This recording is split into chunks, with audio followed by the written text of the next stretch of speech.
He's Alex Coffey. I'm Jenny Horn. Join us for Next Gen Investing, 1 p.m. Eastern, only on the Schwab Network.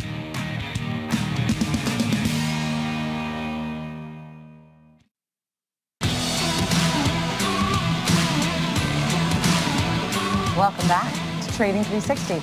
I'm Nicole Petalides, live on the floor of the New York Stock Exchange. It's time for the big three. 3 stocks, 3 charts, 3 trades. Ben Lichtenstein will take us through the charts. Here to take us through the trades, Alan Nuckman, bullseyeoption.com. Great to see you both. Alan, how are you feeling about the market?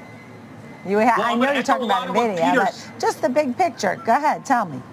I was going to echo a lot of what Peter had said. I was on the Future Show this morning, 8 o'clock Eastern Time, 7 o'clock Central with Ben, and we talked about more momentum. So this stock market snapback is everything that we've had in every sell-off in history. We still haven't made new highs in the S&P just yet, nor the NASDAQ, but there's a gap up above in the NASDAQ that has to be filled. And if we break out of the upside on the NASDAQ, then that targets 24,000 from a full V recovery. So, look, I mean, we could have new highs, right? How about Nvda? I mean, you know, you've seen the volatility. The options traders were pricing in about a 10% move. Right. It was going to be, it moved about 8%, I believe. Mm-hmm. But I know that it was going to be, 300 billion or something in market cap swing possibility. But right now it's sort of settled down. What are you thinking about Nvda here? Well, again, the conversation's about momentum, and this is the greatest momentum stock we've had in the last decade. It's up 1,000% from the 2022 low. It's up 30,000% in 10 years. So if you just, a split adjusted basis, it was at 42 cents back then in 2014. So this is a momentum stock that has had a pause. It's pulled back. It's about 15% off its highs, whereas the NASDAQ is only 5% off the highs. So if the NASDAQ's going to fill in that gap up above, it's probably not going to do that without Nvda being positive. So that's part of the premise here. But it's been an absolute perfect technical pattern and a chart here that it had rallied from 40 to 140. So 90 was the midpoint. And guess where that August 5th low was? $90. That's a huge midpoint pivot that held. And we also see an incredible bull flag here from 100 up to 125. So that's a $25 flagpole. You put it on those on that 125 that targets 150. So there's a lot of positives here from a technical standpoint, ignoring what they do, ignoring what they've done, and ignoring the name. If you just look at the chart, this is a very positive chart from a risk-reward standpoint. Right. Okay. Let's see what Ben has to say about the charts. Yeah, I would have to agree with Alan on this one. Nicole, we were talking about mo, as Alan put it earlier this morning on the Future Show, and that has been the case with Nvda up until recently.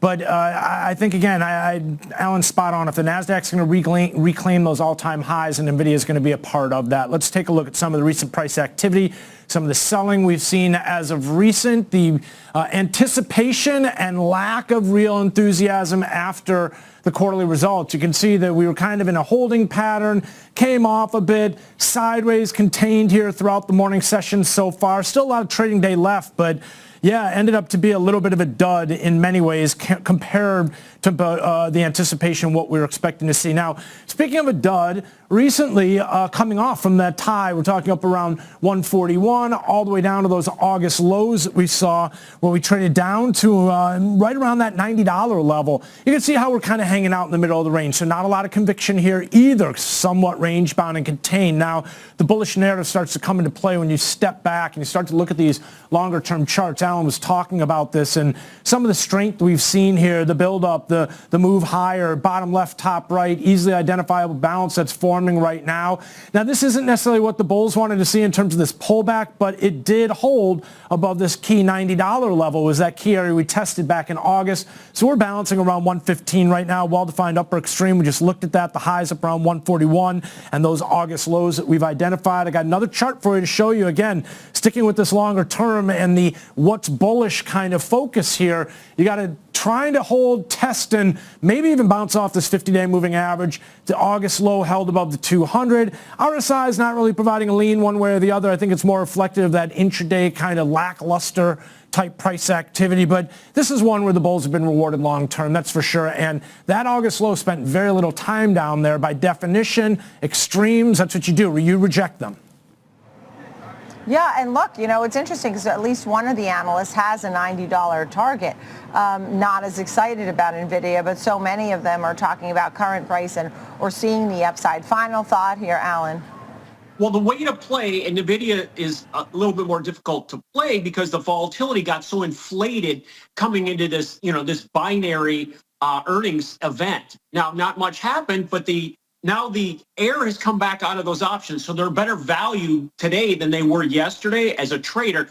And I use a very simple strategy where I buy an in-the-money option that acts like this stock. So I'm looking at the 110 call, trading for about 16 or so. It's got 2 months of time for the October option. And the difference between October and September is only $2. So if nothing happens between now and, the September expiration, then we can just pitch this out and you lose about $2 or less in time value. So that's a value play. You want to buy low, and you want to buy low when volatility is lower than it was yesterday, obviously. Okay. Thank you for that. We'll move on and talk about the Global Jets ETF. We know so many of these airlines have been struggling. I mean, this Jets ETF went from $21 straight down to $16 pretty quickly. It's trying to recover. Where do you think it's headed and why, Alan? Well, I see a couple of things. In individual stocks, American Airlines, I've seen what I look for is my bullish divergence. We talk about that every time I'm on the show, where it made new lows but not new highs, implied volatility. It's a sign of a sentiment shift. But that chart doesn't look good. So I've backed out. But you know what chart does look good is Southwest Airlines.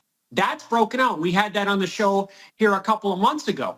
A long-term option in that. So that looks like it's trying to break out. And if you look at the whole sector, it's been between 15 and 20, like you said, for a year. So 17 and a half is a midpoint. We're above that right now at 1850, but I'm seeing the money flow into this stock. Looking at a January 15 call, again, that bottom base. January 15 call, it's trading for about, 375. I think I told you the wrong price, but let's just say 375 is 350 in the money. It's got 5 months of time. So it's a probability position to be there as these airlines get a little bit more healthy. Okay. Let's see what Ben says about the charts, the technicals, please. Ben Lichtenstein. This is almost the opposite of our last example. We were talking about Nvda that wasn't exhibiting a lot of conviction on the short term, but you had that really well-defined trend on the long term. Here we've got behind me a 5-minute candle chart, easily identifiable trend up. But again, this is short term. The long term is a mess here, Nicole. We'll get into that in just a second. Let's start with where we can have a little bit of clarity and where we're seeing some liftoff.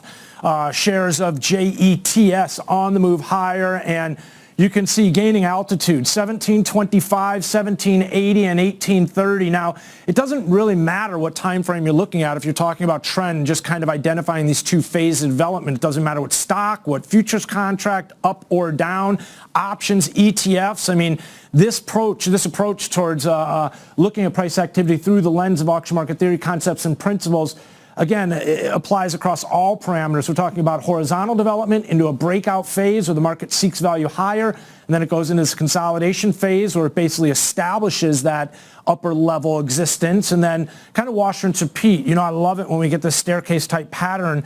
And then there's some times where it's not easily as identifiable. Here you get some conviction to the downside into the recent lows, but a little bit of move off those lows. We're looking at an hourly candle chart. So again, taking a look at the rally off the August lows and the highs that we saw back, if you remember, end of April, beginning of May. That was up again around that 2140 level. So coming off a bit here, but a bit of a mess as well. Speaking of adding a little time on, moving from an hourly into a weekly candle chart, a mess.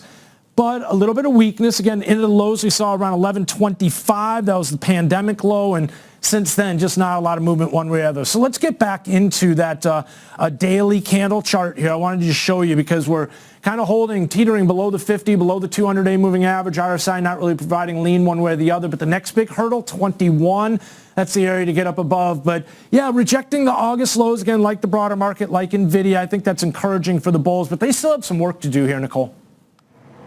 Yeah, understood. And, it had that bullish key reversal. It was looking good. Elliott Management, you mentioned the Southwest. Elliott Management has really taken position in that, and they're going to have, you could get your own seat now. Things like that are happening. But the big picture is the group has had a hard time. Final thought, Alan. Development. So, I'm looking at that, and I'm also looking for larger overall economic strength, across the board. So I think the airlines could get a little bit of a relief rally. They've been beaten up so badly, a lot of bad press. We could just get a little lift off, and this option would pay off well. Yeah, understood. All right, last but not least, your final trade today, Marathon Digital. Why did this one jump out at you? Well, we can get into a philosophical discussion. Is crypto a commodity or is it a security? Is it a store of value or is it a currency? So there's a lot of issues, but I'm looking at the chart. The chart for Mara between 15 and 25 since March. So $20 a pivot. So we can pop above 20, then I know I'm on the right side of the trade being bullish. Bitcoin is significantly off its all-time highs, whereas gold is at its all-time highs. So I look at that relationship there and look for this to maybe play some catch up and maybe even think about the relationship with the dollar. But again, I try not to think. I trade what I see in the chart. 15 is an important support point. I think that the crypto market has based out enough to have some sort of bounce back. November 15 calls trading for about 450. It's in the money. It's got 3 months of time. And, I like the energy that this sector gets once it gets a little momentum. Let's say, and I like that conversation about, the digital assets and how you classify them overall. Some thoughts on Mara, please, Ben Lichtenstein. Did Alan just say he likes the Benergy? Oh, he said the energy. Oh, that's what it was. Okay. Let's get into the charts here, Nicole. First and foremost, a more granular intermediate time frame, then we'll work our way up to the longer term. High conviction move to the downside, sideways consolidation. We're talking off that move that we saw down to 13. Not a lot of rejection, right? Mostly just kind of overlapping, sort of rotational price activity. $17 is the key area I'm watching. You've got a pretty well-defined upper extreme. We'll call it 19, and then again, you've got that lower extreme, 13, 14. So kind of right in the middle, again, an area to watch. But a big move lower and then just basically holding on to that. So again, an hourly candle chart now moves to a 4-hour candle chart, adding a lot of time on. But a very similar situation, not a lot of difference in terms of what's playing out here. Big move lower on the left side of your screen, and then basically we've been in balance since. You get a move up that stalls out, a move back down to retest the lows going back from April of this year. This is that July low down around $13, $14, and again, balancing around 19. Now, I did have a chart here prepared where we could take a look at where we are relative to the 50 and the 200. Speaking of balance, couple highs to take note of. Let's pull that into view here so you can see 34, a few highs that we've established, but you can see a stock that's been struggling to find direction one way or the other. It's been mostly sideways, and you can also see how the 50 and the 200 have basically been flatlining here. So not a lot of energy or Benergy, I guess, in shares of MARA right now. RSI is not really providing a lean one way or the other. So I'm going to default to Alan on this one, but again, I think the, real easily identifiable, pattern is, again, mostly sideways here.